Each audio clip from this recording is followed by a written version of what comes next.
அன்பு செய்ய வேண்டும் இறைவா இறைவா, நான் அன்பு செய்ய வேண்டும், என்றும் அன்பு செய்ய வேண்டும். அன்பு செய்ய வேண்டும் இறைவா இறைவா, நான் அன்பு செய்ய வேண்டும், என்றும் அன்பு செய்ய வேண்டும். பழித்துரைப்பவர்களை இழித்துரைக்காமல் அன்பு செய்ய வேண்டும் இறைவா இறைவா, நான் அன்பு செய்ய வேண்டும், என்றும் அன்பு செய்ய வேண்டும். இழித்துரைப்பவர்களை கடிந்து கொள்ளாமல் அன்பு செய்ய வேண்டும் இறைவா இறைவா, நான் அன்பு செய்ய வேண்டும், என்றும் அன்பு செய்ய வேண்டும். குறை சொல்பவர்களை முறைத்து கொள்ளாமல் அன்பு செய்ய வேண்டும் இறைவா இறைவா, நான் அன்பு செய்ய வேண்டும், என்றும் அன்பு செய்ய வேண்டும். புறம் கூறுபவர்களை திறந்த மனதுடன் அன்பு செய்ய வேண்டும் இறைவா இறைவா, நான் அன்பு செய்ய வேண்டும், என்றும் அன்பு செய்ய வேண்டும். நன்றி மறப்பவரே நன்மை மறக்காமல் அன்பு செய்ய வேண்டும் இறைவா இறைவா, நான் அன்பு செய்ய வேண்டும், என்றும் அன்பு செய்ய வேண்டும்.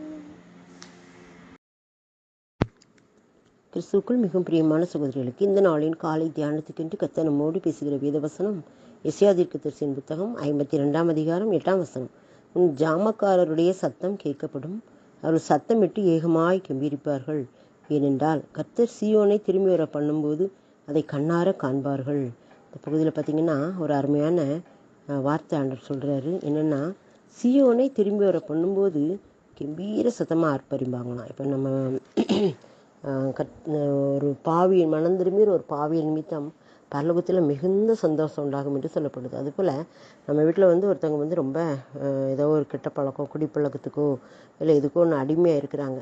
அவங்க மனம் திரும்பி வரும்போது நம்ம எவ்வளோ சந்தோஷப்படுவோம். அதான் கர்த்தர் சீயோனை திரும்பி வர பண்ணும்போது அதை கண்ணார காண்பார்கள். இப்போது நம்முடைய குடும்பத்தில் ஒருத்தர் மனம் திரும்பி வரும்போது நமக்கு எவ்வளோ சந்தோஷம் இருக்கும். அந்த சந்தோஷத்தை பற்றி தான் இதில் கெம்பியிருப்பார்கள், சத்தமாக கெம்பியிருப்பார்கள். உன் ஜாமக்காருடைய சத்தம் கேட்கப்படும், அவர் சத்தமிட்டு ஏகமாய் கெம்பியிருப்பார்கள். எடுத்துக்காட்டாக சொல்லும்போது என்னுடைய கணவருக்காக கூட நான் ஜெபித்தேன். 10 வருஷமாக திருமணம் முடிஞ்சு ஜெபிக்கும்போது அவங்கள ஆண்டவர் இப்போ ஒவ்வொரு மீட்டிங்லேயும் ஒவ்வொரு சர்ச்சுக்கு போயிட்டு வருவோம் அப்படி பார்ப்பேன். நான் இப்போ திரும்பியிருப்பாங்களா, மனம் திரும்பியிருப்பாங்களா, இப்போ மாறியிருப்பாங்களா அப்படின்னு சொல்லிட்டு அவங்க முகத்தையே பார்ப்பேன். ஆனால் ஆண்டவர் அதுக்கு ஒரு வேலை வச்சுருந்தார். சரியான வேலையில் அவங்க மனம் திரும்பும்போது அது அவ்வளோ ஒரு சந்தோஷமான செய்தி இருந்தது. அவள் சத்தமிட்டு ஏகமாய் கெம்பியிருப்பார்கள். ஜாமக்காருடைய சத்தம் கேட்கப்படும். ஜாமக்காருடைய சத்தம் கேட்கப்படும் அப்படின்னா என்ன அர்த்தம்? இரவும் பகலும் அதுக்காக ஜெபிக்கிறவங்களுடைய சத்தத்தை ஆண்டவர் கேட்டு அந்த மாறுதலை உண்டாக்குவார்.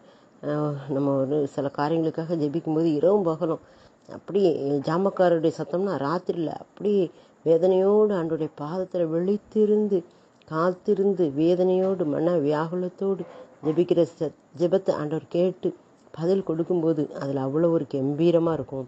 அப்போ தான் கம்பீரமாக ஆர்ப்பரிப்பார்கள் என்று சொல்லி நம்ம பார்க்குறோம். அந்த கர்த்தர் சீயோனை திரும்பி வர பண்ணும்போது கண்ணார காண்பார்கள்.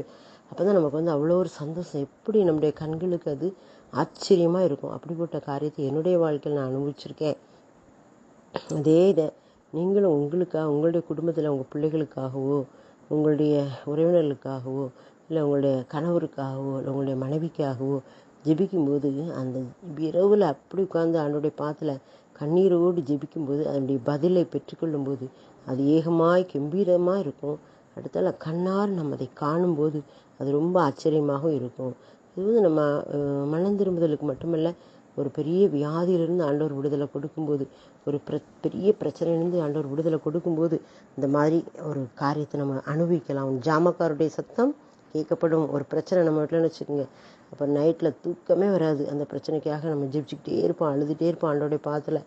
கடைசி பார்த்திங்கன்னா அதனுடைய முடிவு சந்தோஷமாக இருக்கும்போது ஆண்டவர் நமக்கு வந்து சீயோனை திரும்பி வரப்பண்ணும் அதை கண்ணார காண்பார் என்ற வார்த்தை நிறைவேறும்போது சத்தமிட்டு ஏகமாய் கம்பீரிப்பார்கள். சொல்ல முடியாது, சொல்லி முடியாத ஆனந்தத்தால் அது நிரம்பி இருக்கும் என்று சொல்லி நம்ம பார்க்குறோம்.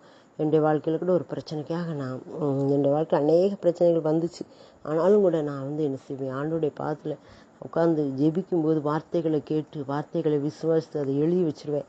டைரியில் எழுதி வச்சு இந்த நாளில் இந்த வார்த்தை இதுக்காக கொடுத்தாரு அப்படின்னு சொல்லி அதையே சொல்லி சொல்லி ஒரு காரியத்துக்காக ஜெபித்தோம்னா இடைவிடாமல் ஜெபம்னுங்கள் ஆண்டு சொல்லுவார்ல, அந்த காரியத்தையே நம்ம எப்பொழுதும் ஆண்டவரத்தில் வச்சுக்கிட்டே இருக்கும்போது அப்படியே நம்ம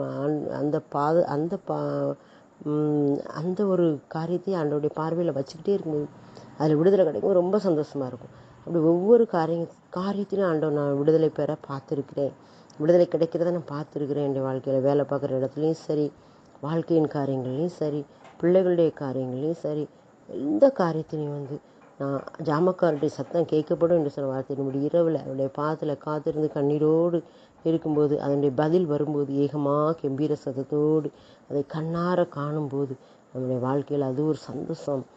சீயோனை திரும்பி வர பண்ணும்போது கண்ணார காண்பார்கள். அந்த அனுபவம் ரொம்ப ஒரு ஆச்சரியமாகவும் சந்தோஷமாகவும் இருக்கும். அது உங்களுடைய வாழ்க்கையில் நீங்கள் பெற்றுக்கிறோம். நீங்கள் என்ன காரியத்துக்காக அழுதுகிட்டு இருக்கீங்க, என்ன காரியத்துக்காக துக்கப்பட்டிருக்கீங்க, என்ன காரியத்துக்காக மனக்குழப்பி இருக்கீங்க, அதை ஆண்டோடத்தில் இரவில் ஒப்படைங்க. ஜாமக்காருடைய சத்தம் கேட்கப்படும் சொன்ன மாதிரி அந்த ஜாமத்தில் ஆண்டோடைய பாதத்தில் காத்திருந்து ஜெபிக்கும்போது நிச்சயமாக அதனுடைய பதில் நமக்கு கிடைக்கும்போது கம்பீரமாக நம்ம ஆர்ப்பரிக்கலாம். கர்த்தர் சீயோனை திரும்பி வர பண்ணும்போது அதை கண்ணார காண்பார்கள் என்று சொல்லி நம்முடைய கண்ணாலே அதனுடைய விடுதலையை பார்க்க முடியும். அப்படிப்பட்ட கிருபையை கர்த்தர் தருவார்.